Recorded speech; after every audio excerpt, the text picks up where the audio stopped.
The rain fell in thin silver lines over the old city train station, blurring the glowing lights into trembling halos, when a single quiet moment changed two lives forever. On a cold, cracked bench beneath a flickering departure board, a woman with only $10 to her name would make a choice that would ripple far beyond anything she could imagine. What began as a simple act of kindness would become a miracle neither of them saw coming, and by the time the final train arrived that night, nothing would ever be the same again. If you believe in kindness, second chances, and the invisible threads that connect us all, take a moment right now to like this video, share it with someone who needs hope, leave a comment, and subscribe to the channel so we can keep bringing you stories that touch the heart. Her name was Clara Whitmore, and life had not been gentle with her.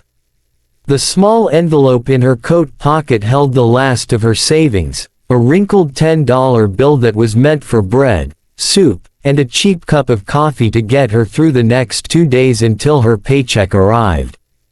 The fabric of her coat was thin and worn at the elbows, her shoes scuffed from miles of walking instead of bus rides, and her eyes carried the quiet exhaustion of someone who had been holding herself together for far too long. Clara worked long hours cleaning offices downtown, often returning home so tired that she could barely lift her arms. Still, she never complained. She believed, stubbornly and almost foolishly, that life would eventually soften if she kept doing the right thing, even when no one was watching. That night, the station smelled of wet concrete, cheap coffee, and distant diesel. Travelers rushed by with rolling suitcases, heads down, faces closed off from one another. Clara was waiting for the last train that would take her back to her tiny apartment on the edge of the city. She had been staring at the departure board, counting minutes and silently worrying about how she would stretch the $10 into 2 days of meals, when she noticed him. He was sitting just a few feet away, hunched forward, elbows on his knees, staring at the floor like a man who had lost more than just his way. His clothes were clean but rumpled, his hair uncombed, and there was something painfully human about the way his shoulders sagged as if the weight of the world had finally become too heavy to carry. Clara was not the kind of person who could look away when someone was in pain. She had learned that from her mother, who used to say that you never knew how close someone was to giving up, and that a small kindness could sometimes be the only thing keeping them going. At first, she tried to ignore him, telling herself she could not afford to get involved. $10 was nothing to some people, but to her it was everything she had left.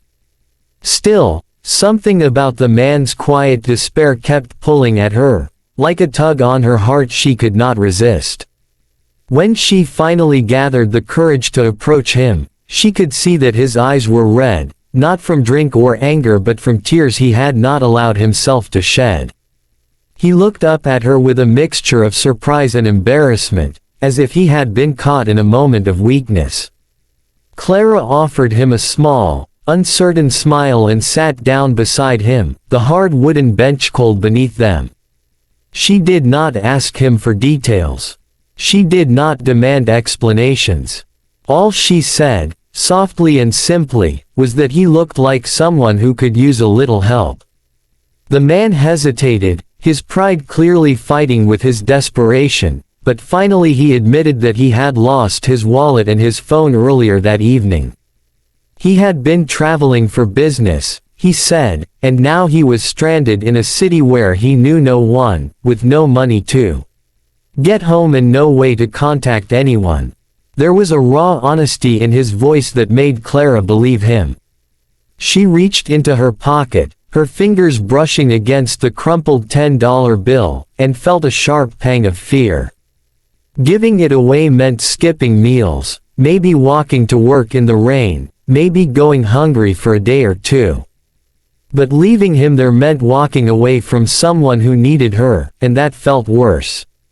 Without letting herself think too much, Clara placed the $10 in his hand. The paper felt impossibly thin for something that meant so much. The man stared at it as if it were a miracle, his eyes filling with tears he no longer tried to hide.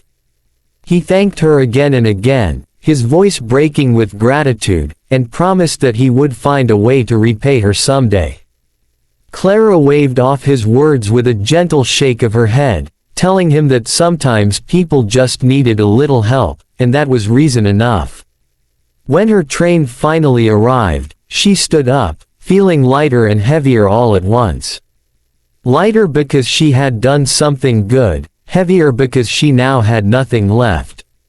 As the doors closed behind her, she caught one last glimpse of the man, still sitting on the bench, clutching the bill like a lifeline. She never imagined she would see him again. The next 2 days were harder than Clara had expected. She rationed her food carefully, stretching a loaf of bread and a jar of peanut butter into thin, sad meals. Her stomach growled as she scrubbed floors and emptied trash cans at work, but she kept going, reminding herself that she had helped someone who needed it. There was a quiet pride in that, even when her body felt weak. At night, she lay awake in her small, dim apartment, wondering if the man had made it home safely, hoping that her $10 had been enough to get him where he needed to go. On the third morning, as Clara was getting ready for work, there was a knock at her door. It was an unexpected sound in a building where neighbors rarely spoke and visitors were almost unheard of. When she opened it, she found a well-dressed courier holding a thick envelope with her name written on it in careful ink. Confused and a little frightened, she took it and closed the door behind her. Inside the envelope was a letter and a check. The amount on the check was so large that her mind refused to process it at first. It was more money than she had ever seen in her life, more than she could have earned in decades of scrubbing floors and skipping meals. Her hands trembled as she read the letter, which explained that the man she had helped at the train station was not just a stranded traveler but a self-made millionaire who had been in the middle of a personal crisis. He had lost more than his wallet that night. He had lost his sense of purpose, his faith in people, and his will to keep going.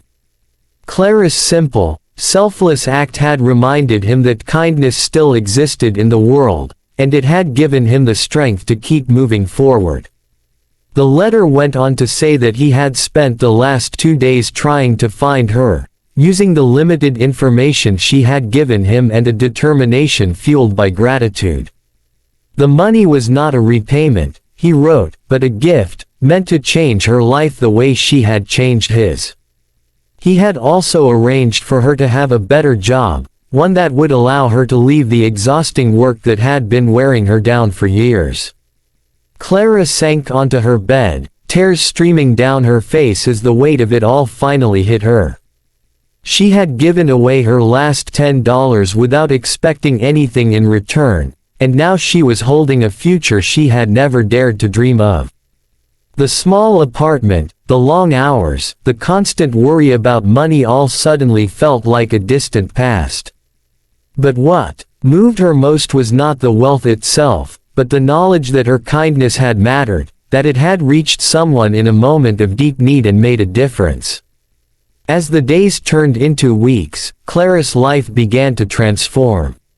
She moved into a brighter apartment, started her new job, and even found time to volunteer at shelters and soup kitchens, determined to pass on the kindness that had come back to her 100-fold.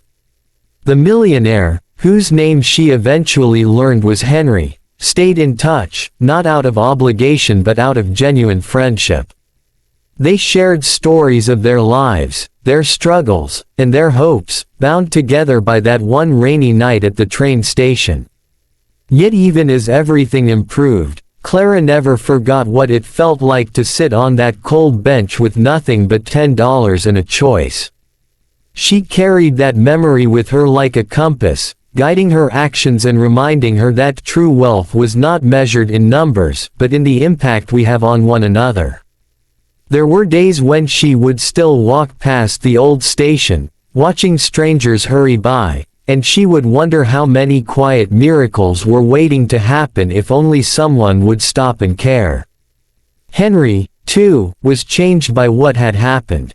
His businesses flourished as they always had, but he found himself more focused on using his resources to help others. He funded scholarships, built shelters, and supported small community projects, all inspired by the woman who had given him her last $10 when he needed it most.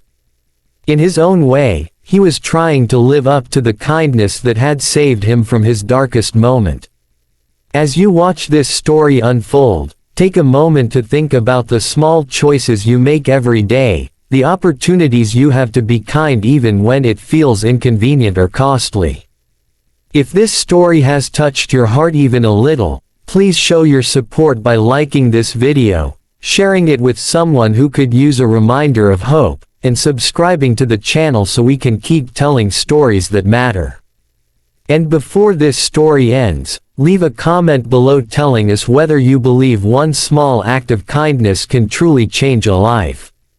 Clara's journey from a struggling cleaner to a woman with a future full of possibilities was not just about luck or money. It was about courage, about choosing to care when it would have been easier to turn away. The night she gave away her last $10, she had no idea that she was stepping into a story that would inspire countless others. She only knew that someone needed help, and that was enough. In the end, the train station was just a place where people passed through, but for Clara and Henry, it became the place where their lives quietly, irrevocably changed.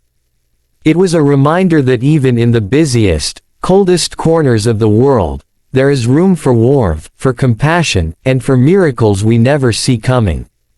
And if this story has made you feel a little more hopeful, a little more willing to believe in the goodness of strangers, then let that feeling guide you the next time you have the chance to help someone, because you never know whose life you might change, or how deeply your kindness might echo into the future.